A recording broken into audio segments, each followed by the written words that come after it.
IPL మ్యాచ్లో Rajasthan Royals పై Punjab Kings పంజా విసిరింది. ప్లే ఆఫ్ రేసులో అర్హత సాధించిన రాజస్థాన్ రాయల్స్ దూకుడుకు కళ్లెం వేసింది. పంజాబ్ బౌలర్లు అద్భుతమైన బంతులు సంధించి తక్కువ పరుగులకే కట్టడి చేశారు. తొలుత బ్యాటింగ్ చేసిన రాజస్థాన్ జట్టు 144 పరుగులు చేసింది. 145 పరుగుల విజయ లక్ష్యంతో బరిలోకి దిగిన పంజాబ్ కింగ్స్ 7 బంతులు మిగిలి ఉండగానే విజయాన్ని కైవసం చేసుకుంది. ఐపీఎల్ నుంచి పంజాబ్ కింగ్స్ లీగ్ దశలోనే నిష్క్రమించినప్పటికీ గౌరవప్రదమైన స్థానం చేజిక్కించుకుంది.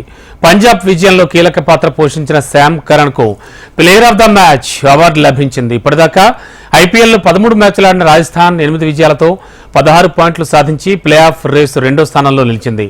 పంజాబ్ కింగ్స్ 5 విజయాలతో 10 పాయింట్లను సాధించి పాయింట్ల పట్టికలో 9వ స్థానంలో నిలిచింది.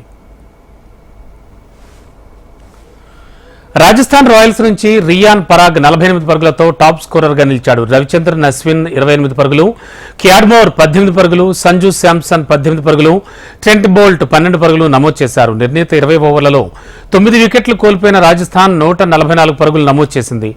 145 పరుగుల విజయ లక్ష్యంతో బరిలోకి దిగిన పంజాబ్ కింగ్స్ ఆరంభ ఓవర్లోనే కీలకమైన వికెట్ కోల్పోయింది. ఆ తర్వాత వెంటనే మరో 2 వికెట్లను కోల్పోయింది. లక్ష్యాన్ని ఛేదించడంలో పంజాబ్కు ఇబ్బందికరమైందనే పరిస్థితిని కెప్టెన్ శామ్ కరణ్ దూరం చేశాడు.